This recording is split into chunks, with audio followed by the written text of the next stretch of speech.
Video like जरूर कर लीजिए और ऐसे वीडियो लगातार फ्री में पाने के लिए चैनल को तुरंत सब्सक्राइब कर लीजिए और बेल आइकन को जरूर टैप कर लीजिए ताकि आगे भी सारे वीडियो आपको मिलते रहे। यूट्यूब में फॉलो करते हैं तो प्लीज ये वाला फ्री टेलीग्राम चैनल जरूर ज्वाइन कर लीजिएगा। सारे नोटिफिकेशन सारे अपडेट यहीं पे आते हैं, ध्यान रखिए। नाम है वैभव और आप लोग देख रहे हैं UPPSC best online coaching YouTube channel. अब ये जो क्वेश्चन आप अपनी स्क्रीन पे देख रहे हो ना, ये कल जो पूछा गया क्वेश्चन था, मैंने आपसे इसमें पूछा था कि भाई आपको बताना था कि एंजल इन्वेस्टर्स क्या होते हैं, वेंचर कैपिटल क्या होता है, और एक क्वेश्चन मैंने और पूछा था आपसे कि राजकोषीय जो घाटा होता है ये क्या होता है। ठीक है, ये 3 क्वेश्चन मैंने पूछे थे। कमेंट सेक्शन में सोनाक्षी ने आंसर किया है। ठीक है, सोनाक्षी सिन्हा आई थिंक इनका नाम है। सो इन्होंने आंसर किया है। सो अभी आज मैंने जैसा आपको कल भी बोला था कि भाई सबसे पहले हम लोग बात किसकी करेंगे, कल जो मैंने आपसे पूछा था उसके बारे में मैं आपको बताऊंगा, उसके बाद फिर हम आगे मूव ऑन करेंगे। तो एक टर्म आपने हमेशा जब आप अगर बजट सत्र वाला मतलब वो देखते होंगे ना, या फिर अगर आप बजट पढ़ते होंगे बजट के बारे में, तो एक चीज़ आपको 100% वहाँ पर देखने को मिलती होगी, राजकोषीय घाटा। अब इसके बारे में अक्सर आपने ये देखा होगा, ज़्यादातर चैनल पर जो टीचर्स होते हैं वो आपको ये बोलेंगे कि भैया राजकोषीय घाटे से रिलेटेड जो चीज़ें हैं वो ज़रूर याद रखना, ये काफ़ी इंपॉर्टेंट रहता है। बट अक्सर राजकोषीय घाटे को इन डिटेल कोई बताता नहीं है। ठीक है, मतलब मुझे ऐसा लगता है कि ज़्यादातर स्टूडेंट्स को पता ही नहीं होता कि राजकोषीय घाटा होता क्या है। अब यहाँ पर इसको हम वर्ड को तोड़ें तो एक तो है आपका राजकोष और दूसरा है आपका घाटा। ठीक है, इसको फर्दर अगर हम डिवाइड करेंगे तो एक होगा आपका राज प्लस कोष। ठीक है, और तीसरा वर्ड आएगा हमारा यहाँ पर क्या, घाटा। ये स्प्लिट हो गया 3 चीज में। ठीक है, राज, कोष और घाटा, यानी कि जो राज्य है, जो सरकार है, उसका जो कोष है उसमें होने वाला घाटा वही है आपका राजकोषीय घाटा। घाटा कब होता है, किस सिनेरियो में घाटा होगा, अगर आप अपने बारे में सोचें तो आपको घाटा या फिर लॉस कब होगा। सपोज आपकी जो अर्निंग है, ठीक है, आप जो पैसा कमा रहे हैं, मान लीजिए आपने 100 रुपये कमाए और आपका जो एक्सपेंस है, ठीक है, वो एक्सपेंस आपने कर दिया 110 रुपये। अब इस सेंस में जो आपका एक्सपेंस है वो ज़्यादा हो गया और जो आपकी अर्निंग है वो कम हो गई। यहाँ पर आपको क्या हुआ, इन टोटल घाटा हो गया 10 रुपये का। ठीक है, ये मतलब एक समझाने के लिए सब आपको बता रहा हूँ मैं। तो अब यहाँ पर एक बात तो क्लियर हो गई कि भैया राजकोष में मतलब सरकार की जो कमाई है और जो सरकार का खर्चा है उसमें डिफरेंस होगा, और जो खर्चा होगा वो ज़्यादा होगा आपकी कमाई से, उस केस में होगा घाटा, वही है आपका राजकोषीय, क्योंकि यहाँ पर हम सरकार की बात कर रहे हैं। ठीक है, तो ये तो बात हो गई मोटा माटी, ठीक है, राजकोषीय घाटे की।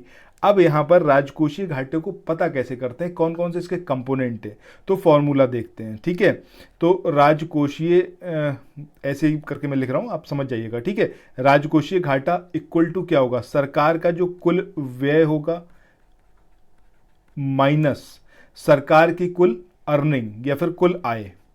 ठीक है, अब आय ऑब्वियस सी बात है यहाँ पर कम होगी, इनकम तो कम होगी, एक्सपेंस ज़्यादा हो रहा होगा, तभी तो घाटा हो रहा है, राजकोषीय घाटा। समझ गए। अब देखिए यहां पर अब जो व्यय है, सरकार कहां पर पैसा खर्च करती है ये आपको पता होना चाहिए। एक है आपका पूंजी व्यय और दूसरा होता है आपका इसके साथ में राजस्व व्यय। ठीक है, ये तो 2 तरीके के हो गए व्यय। अब यहां पर अगर हम आय की बात करें तो सरकार की आय कहां से होती है, कहां से सरकार को पैसा मिलता है, तो सरकार की आय का जो मेन सोर्स है वो है आपका राजस्व प्राप्ति। ठीक है, राजस्व प्राप्ति प्लस जो ऋण सरकार ने दिए हुए हैं उसको जब सरकार प्राप्त करती है तो ऋण प्राप्ति, और तीसरा जो सरकार को प्राप्ति होती है वो हो गई आपकी अन्न प्राप्तियाँ। अन्न प्राप्तियों का मतलब क्या हो गया, लोगों के चालान काट रही है सरकार। ठीक है, तो ऑब्वियस सी बात है सरकार के पास पैसा जा रहा है, वो सारी चीज़ें इसके अंदर आ जाएंगी। समझ गए। ये हमारा फॉर्मूला हो गया। राजकोषीय घाटा बराबर क्या होगा, उत्तर प्रदेश पीसीएस की तैयारी कर रहे हैं आप, आरओ की तैयारी करना चाहते हैं, बीईओ की तैयारी करना चाहते हैं, इन तीनों एग्जाम की अगर आप तैयारी करने चाहते हैं तो स्टडी फॉर सिविल सर्विसेज के कोर्सेज को आप ज्वाइन कर सकते हैं कंप्लीट तैयारी के लिए। ये वन स्टॉप डेस्टिनेशन है, यहाँ पर आपको सब कुछ मिलेगा, जिसमें स्टडी मटेरियल रहेगा, टेस्ट सीरीज रहेंगी, पेड क्विज रहेंगी, सब कुछ आपको एक ही जगह पर मिलेगा। और ये सब कुछ सफिशिएंट होगा आपके एग्जाम को क्रैक करने के लिए, एग्जाम को निकालने के लिए। लेटेस्ट ग्रुप स्टार्ट हो चुके हैं और उन ग्रुप में आपको एडमिशन लेने के लिए सिंपली जो ये नंबर मैं आपकी स्क्रीन पर लिख रहा हूँ, इन नंबर्स पर आप कॉल कर सकते हैं 8564 8805 6230 इस नंबर पर आप संपर्क कर सकते हैं। इसके अलावा 9696066089 इस नंबर पर कांटेक्ट कर सकते हैं, या फिर आप 7523864455 इन तीनों में से किसी भी नंबर पर कॉल करके आप हमसे संपर्क कर सकते हैं और ये लेटेस्ट ग्रुप जो है इसमें आप एडमिशन ले सकते हैं। अभी हमने जो पूरा फॉर्मूला देखा था उसमें एक टर्म आती है आपकी राजस्व। अब ये राजस्व क्या होता है? राजस्व का मतलब, पहली बात तो ये एक संस्कृत का वर्ड है। अब इसको अगर हम डिवाइड करें, मतलब इसको ब्रेक करें, तो राजन प्लस स्व, ठीक है, राजन प्लस स्व, ये संस्कृत में इसको डिवाइड करा जाएगा तो इसका मतलब क्या होता है आपका राजा का धन। बट हम एक डेमोक्रेटिक कंट्री की बात कर रहे हैं और यहाँ पर अगर इसका इंग्लिश रूपांतर करें, इंग्लिश में इसका मतलब देखें तो ये होता है आपका राजस्व का पब्लिक फाइनेंस। ठीक है, पब्लिक फाइनेंस का मतलब क्या हो गया? लोगों का, मतलब जनता का जो वित्त है, जनता का जो धन है, वही है आपका पब्लिक फाइनेंस। ठीक है, अब इस तरीके से अगर हम ओवरऑल बात करें कि राजस्व क्या है, तो जो सार्वजनिक सत्ता है, जो सरकार है, उसकी जो आय है और जो व्यय है, उससे रिलेटेड जो भी क्रियाकलाप चल रहे हैं, उसका जो अध्ययन किया जाता है, उसकी जो स्टडी की जाती है, वही होती है आपकी क्या? राजस्व। अभी हमने बात करी थी ना ऊपर, जो हमारा फॉर्मूला था राजकोषीय घाटा का, जिसके अंदर हमने बात करी थी कि राजकोषीय घाटा जो है वो सरकार का कुल आय, कुल व्यय माइनस सरकार की कुल आय। अब सरकार जो पैसा खर्च कर रही है, ये दो जगह यहाँ पर पैसा खर्च हो रहा है। एक है आपका पूंजीगत व्यय या फिर कैपिटल एक्सपेंडिचर। कैपिटल एक्सपेंडिचर का मतलब क्या है? कैपिटल एक्सपेंडिचर का मतलब सिंपल सा ये, सरकार पुल बना रही है, सड़कें बना रही है ताकि आगे जाके उससे अर्निंग करी जा सके। तो ऐसा मतलब ऐसे कैपिटल पर इन्वेस्टमेंट किया जा रहा है, एक्सपेंडिचर किया जा रहा है, जिससे आगे जाके रेवेन्यू जनरेट किया जा सके। ठीक है, तो ये क्या है आपका? Capital expenditure. दूसरा जो रेवेन्यू एक्सपेंडिचर है, रेवेन्यू एक्सपेंडिचर का मतलब क्या हो गया? जो पेंशन हो गई और जो वेतन सरकार के द्वारा दिए जा रहे हैं, तो वो हो गया आपका रेवेन्यू एक्सपेंडिचर या फिर राजस्व व्यय। इस पूरे फॉर्मूले को यहाँ पर सबसे पहले हम डिकोड कर रहे हैं, समझ रहे हैं कि राजकोषीय घाटे की हमने बात करी, उसके अंदर सरकार के द्वारा जो कुल व्यय किया जाता है माइनस कुल जो आय होती है। जो कुल व्यय किया जाता है वो दो तरीके से होता है, एक हो गया आपका कैपिटल एक्सपेंडिचर, पूंजीगत व्यय, और दूसरा हो गया आपका रेवेन्यू एक्सपेंडिचर या फिर राजस्व व्यय। पूंजीगत व्यय का मतलब हो गया सड़क बनाना, पुल बनाना, ताकि आगे जाके रेवेन्यू जनरेट हो सके, ये हो गया आपका पूंजीगत व्यय। और राजस्व व्यय की बात करें तो वो हो गया आपका पेंशन, वेतन, इस सब पे सरकार जो खर्चा करती है। तो ये तो बात हो गई टोटल किसकी? जो खर्चा किया जा रहा है, ठीक है, एक्सपेंस किया जा रहा है। दूसरा कंपोनेंट जो इसके अंदर था वो था आपका क्या? जिसमें हम बात कर रहे थे सरकार की आय। अब सरकार की आय कहाँ कहाँ से होती है? आय की बात करें तो इसमें एक तो हो गया आपका राजस्व प्राप्ति, ठीक है, स्टार्टिंग में फॉर्मूले में हमने देखा था। दूसरा हो गया जो ऋण सरकार ने दिए हैं, उन ऋणों की सरकार प्राप्ति जो कर रही है, ठीक है। और तीसरा जो है वो आपका हो गया अन्य प्राप्तियाँ, ठीक है। मतलब ओवरऑल सरकार को जहाँ जहाँ से पैसा आ रहा है वो सारी चीज़ें किसके अंदर चली जाएंगी? यहाँ पर जो आपका आय हो रही है। तो इस तरीके से ये पूरा है आपका राजकोषीय घाटा। इसके बाद नेक्स्ट जो इम्पोर्टेंट मैंने आपसे क्वेश्चन पूछा था वो था आपका ये एंजल इन्वेस्टर्स क्या होते हैं और जो ये वेंचर कैपिटल है ये क्या होती है। तो सबसे पहले बात करते हैं किसकी? एंजल इन्वेस्टर्स की, ठीक है। अब अगर एंजल इन्वेस्टर्स की बात कर रहे हैं, सपोज आपने कोई स्टार्टअप खोला, आपने एक छोटी सी कंपनी खोली। अब कंपनी खोलने के लिए, उसको रन कराने के लिए आपको चाहिए पैसा। अब वो पैसा आपको कौन देगा? तो वो पैसा आपको आप किसी कंपनी से ले सकते हैं या फिर आप किसी ऐसे व्यक्ति से ले सकते हैं जो अपना थोड़ा पैसा इसके अंदर इन्वेस्ट कर सकता है। मान लीजिए 8-10 करोड़ रुपए की बात है, तो वो इसके अंदर आपके स्टार्टअप में इन्वेस्ट कर रहे हैं और उसको लग रहा है कि हाँ यार आप आगे जाके ग्रो करेंगे, तो वही कहलाता है आपका एंजल इन्वेस्टर्स, ठीक है। ये एक सिंगल पर्सन हो सकता है और ये मतलब एक ग्रुप ऑफ इन्वेस्टर्स भी हो सकते हैं, कोई कंपनी नहीं। इंडिविजुअल कोई इसके अंदर इन्वेस्ट कर सकता है या फिर ग्रुप ऑफ इंडिविजुअल्स इसके अंदर इन्वेस्ट कर सकते हैं।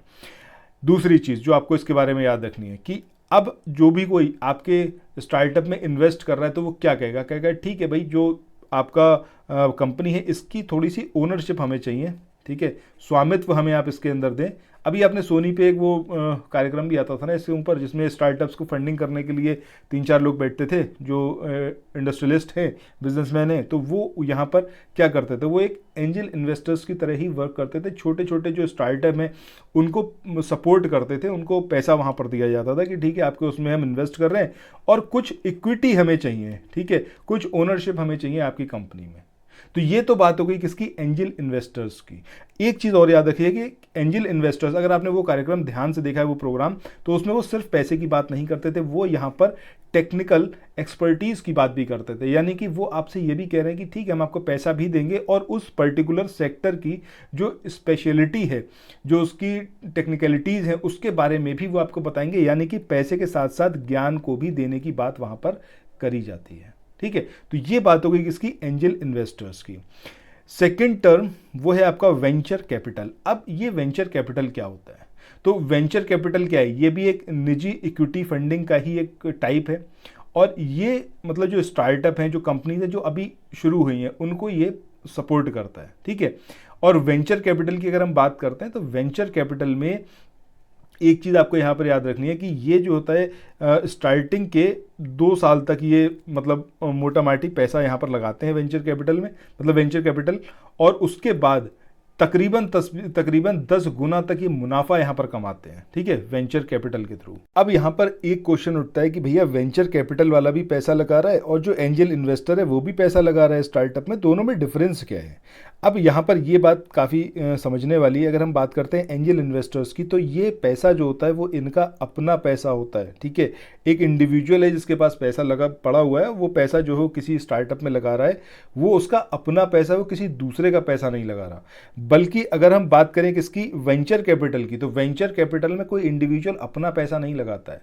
यहाँ पर बिजनेस प्रोफेशनल्स होते हैं, वो दूसरे से पैसा लेते हैं और लोगों से पैसा लेते हैं। मतलब मान लीजिए 2, 3, 4 लोग हैं, इनसे भाई पैसा लिया गया और ये पैसा फिर फाइनली एक किस में लगाया गया, एक स्टार्टअप के अंदर इन्वेस्ट करा गया। यहाँ पर इंडिविजुअल पैसा नहीं लगाता है, जबकि एंजल इन्वेस्टर्स में इंडिविजुअल जो है वो अपना पैसा लगाता है। सो ये बात हो गई जो मैंने कल आपसे क्वेश्चन पूछे थे उसके बारे में। अब जो है आज के अपने वीडियो में आज आगे बढ़ते हैं और देखते हैं क्या कुछ आज के वीडियो में है। तो सबसे पहला जो यहाँ पर आप क्वेश्चन देख रहे हो अपनी स्क्रीन पर, इस क्वेश्चन में आपसे पूछा गया है स्टैंड अप इंडिया स्कीम के बारे में। अब ये जो स्टैंड अप इंडिया स्कीम है ये क्या है, इसके बारे में क्या चीज़ें इंपॉर्टेंट है जो आपको याद रखना है, उन सब के बारे में बात करेंगे। पहले यहाँ पर क्वेश्चन देखते हैं। सो क्वेश्चन क्या है कि स्टैंड अप इंडिया स्कीम के संदर्भ में निम्नलिखित में से कौन से कथन जो है वो सही है। पहला है कि इसका उद्देश्य अनुसूचित जाति, अनुसूचित जनजाति और महिला उद्यमों के बीच में उद्यमशीलता यानी कि एंटरप्रेन्योरशिप इसको प्रमोट करना है। दूसरा, यह सिडबी के माध्यम से पुनः वित्त प्रदान करता है। ये दोनों ही स्टेटमेंट यहाँ पर इसके बारे में सही है। अच्छा, यहाँ पर अगर हम बात करें तो आंसर क्या होगा आपका, सी वाला, ठीक है, 1 और 2 दोनों। अब देखिए ये जो स्टैंड अप इंडिया स्कीम है इसको कब सरकार के द्वारा लॉन्च करा गया, ये डेट आपको याद रखनी है, 5 अप्रैल 2016, 2016 में इसको स्टार्ट किया गया था, इसको लॉन्च किया गया था, ठीक है।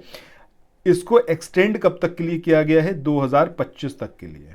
स्टैंड अप इंडिया को 2025 तक के लिए इसको एक्सटेंड किया गया है। 2016 अप्रैल में इसको स्टार्ट किया गया था। इसका पर्पस यही है कि जो अनुसूचित जाति है, जो अनुसूचित जनजाति हैं और जो वुमेन एंटरप्रेन्योर हैं, इनको जो है प्रमोट करना है, इनको आगे लेके आना है। इसमें जो लोन मिलता है बैंक की तरफ से वो कितना मिल सकता है, तो ये जो है आपका 10 लाख से लेके 10 लाख से लेके 100 लाख यानी कि 1 करोड़ तक का जो इसके अंदर है लोन की फैसिलिटी इसके अंदर प्रोवाइड की गई है, ठीक है। ये मेन बात है जो आपको याद रखनी है। दूसरी बात ऑब्वियस सी बात है कि 18 साल से ऊपर ही SC ST और वुमेन एंटरप्रेन्योर जो है वो होने चाहिए। 18 साल से कम की एज वालों को इसके अंदर मतलब लोन प्रोवाइड नहीं किया जाता है। तो ये मेन बातें हैं इसके बारे में। इसके बाद अब जो है आगे बढ़ते हैं नेक्स्ट क्वेश्चन पे। अगला जो क्वेश्चन है वो भी आपका स्टैंड अप इंडिया के बारे में ही है। इसमें आपसे पूछा गया है कि इसका उद्देश्य क्या है, तो अनुसूचित जाति, अनुसूचित जनजाति और महिला एंटरप्रेन्योर्स को के बीच में जो एंटरप्रेन्योरशिप है इसको बढ़ावा देना है। इसके लिए इसको स्टार्ट किया गया था, इसको लॉन्च किया गया था। नेक्स्ट क्वेश्चन की बात करते हैं, प्रधानमंत्री मुद्रा योजना। अब ये जो PM मुद्रा योजना है ये कब लॉन्च करी गई, क्या कुछ था इसका पर्पस, ये सारी चीज़ें यहाँ पर आपको मैं बताऊंगा। सबसे पहले देखते हैं क्वेश्चन, प्रधानमंत्री मुद्रा योजना का लक्ष्य क्या है कि छोटे उद्यमियों को औपचारिक वित्तीय प्रणाली में लाना, या फिर विशेष फसलों की खेती के लिए गरीब किसानों को ऋण प्रदान करना, या फिर वृद्ध और निराश्रित व्यक्तियों के पेंशन प्रदान करना, या फिर कौशल विकास और रोजगार सृजन के प्रचार में शामिल स्वैच्छिक संगठनों का वित्त पोषण करना। सो क्या पर्पस है इसका? सो ऑब्वियस सी बात है कि जो छोटे उद्यमी हैं, ठीक है, इनको औपचारिक वित्तीय प्रणाली में लाना, ये एक पर्पस है आपका मुद्रा योजना का। अच्छा, मुद्रा योजना को किसने लॉन्च करा? तो भैया ये तो आपको अच्छे से पता होगा, मुझे लगता है मोदी जी ने इसको लॉन्च करा था। कब लॉन्च करा था? आपका 6 अप्रैल 2015 6 अप्रैल 2015 में इसको लॉन्च करा गया था मोदी जी के द्वारा। अब इसमें जो है 10 लाख रुपए तक का लोन प्रोवाइड किया जाता है। जो नॉन कॉरपोरेट है, नॉन फार्म, स्मॉल माइक्रो और मतलब स्मॉल और माइक्रो एंटरप्राइज हैं, उनको जो है ये लोन प्रोवाइड किया जाता है 10 लाख रुपए तक का। इसकी 3 कैटेगरी हैं। एक है आपकी शिशु, दूसरी है किशोर। ये अक्सर देखिए एग्जाम में पूछा जाता है इन कैटेगरीज के बारे में, कितना कितना इसके अंदर और लोन प्रोवाइड किया जाता है। ठीक है, सो किसको प्रोवाइड किया जाता है? नॉन कॉर्पोरेट, यानी कि कॉर्पोरेट नहीं होना चाहिए, non farm, small micro enterprise, इनको प्रोवाइड किया जाता है अप टू 10 लाख, 10 लाख तक की लिमिट है, 10 लाख तक का लोन प्रोवाइड किया जाता है। 3 कैटेगरी हैं, शिशु, किशोर और तरुण। जब हम किशोर की बात करते हैं, सॉरी शिशु की बात करते हैं, तो शिशु में जो है 50,000 तक, यानी कि 50K तक का लोन इसके अंदर प्रोवाइड किया जाता है। जब हम किशोर की बात करेंगे तो 50,000 से स्टार्ट करके और पहुंच जाइए कहां तक आप? 5 लाख तक। ठीक है, 50,000 से 5 लाख तक। और जब तरुण की बात करेंगे तो इसमें जो है 10 लाख रुपए तक का लोन प्रोवाइड किया जाता है। तो ये सारे इंपॉर्टेंट पॉइंट है किसके बारे में? प्रधानमंत्री मुद्रा योजना के बारे में। 2015 का ईयर आपको याद रखना है, अप्रैल का महीना याद रखना है, और 8 अप्रैल है, सॉरी 6 अप्रैल नहीं है, 8 अप्रैल है, इसको याद रखिएगा। ठीक है, चलो नेक्स्ट क्वेश्चन की बात करते हैं। यहाँ पर पूछा गया है भारत सरकार की मुद्रा योजना को डिज़ाइन किया गया मुद्रा प्रबंधन में सुधार करने के लिए, गरीब किसानों को ऋण प्रदान करने के लिए, जनधन योजना का पूरक या फिर छोटे व्यवसाय स्थापित करने के लिए आसान वित्तीय सहायता जो है वो प्रदान करना। तो आप खुद सोचिए इसका आंसर क्या हो सकता है। ऑब्वियस सी बात है, आंसर क्या होगा? Option D. अभी जब इतना डिटेल में हम लोग प्रधानमंत्री मुद्रा योजना के बारे में देख लिए हैं तो यही इसका आंसर होगा। नेक्स्ट क्वेश्चन की बात करें, एक अनुमान के अनुसार किस वर्ष तक विश्व की 70% जनसंख्या नगरीय क्षेत्रों में स्थानीय हो जाएगी, यानी कि नगरीय क्षेत्रों में रहने लगेगी? तो सही आंसर क्या आएगा आपका? ऑप्शन बी, यानी कि वर्ष 2050 तक। उसके बाद नेक्स्ट क्वेश्चन की बात करते हैं। यह है आपका quality council of India, QCI। इसके संदर्भ में निम्नलिखित कथनों पर आपको विचार करना है। QCI की स्थापना भारत सरकार और भारतीय उद्योग संघ द्वारा संयुक्त रूप से की गई। दूसरा, QCI के अध्यक्ष की नियुक्ति प्रधानमंत्री द्वारा सरकार को उद्योग की सिफारिश पर की जाती है।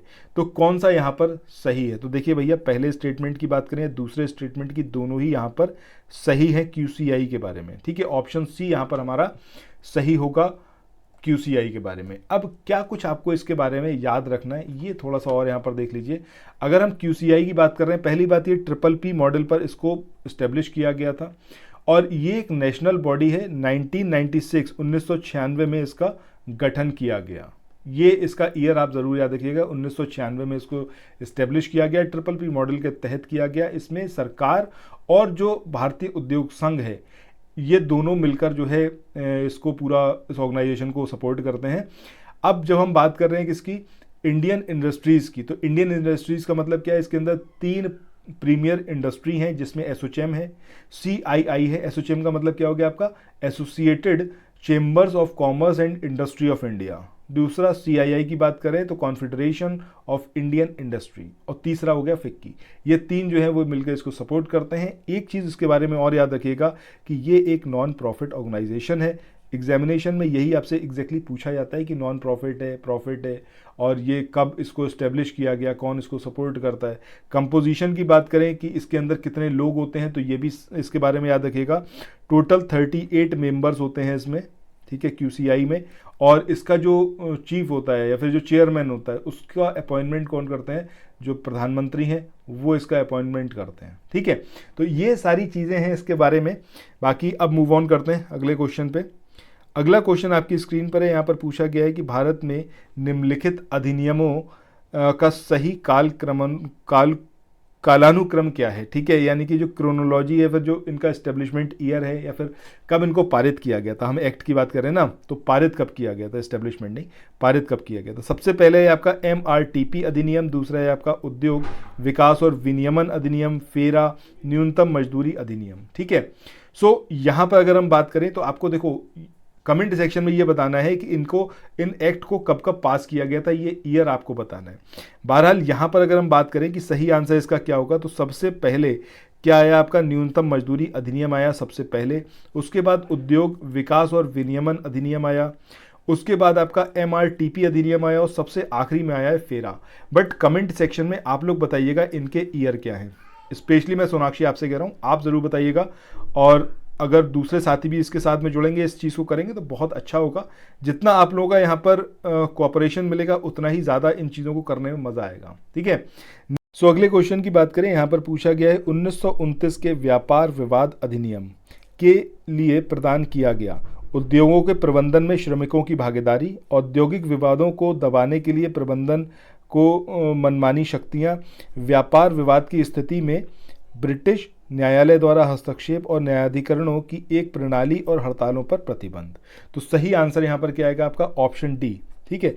इसमें जो प्रदान किया गया था न्यायाधिकरणों की एक प्रणाली और हड़तालों पर प्रतिबंध, ठीक है। सो इसकी हम बात करें तो पहला स्टेटमेंट यहाँ पर सही है, दूसरा स्टेटमेंट भी यहाँ पर सही है, दोनों ही स्टेटमेंट सही हैं। लेकिन ये क्वेश्चन पूछा नहीं जाएगा, 2018 के रूल्स के बारे में ये क्वेश्चन है, और पुराना क्वेश्चन है, अब ये आएगा नहीं, ठीक है। बट याद रखिएगा ये दोनों स्टेटमेंट सही है। तो फिर मिलते हैं नेक्स्ट वीडियो में।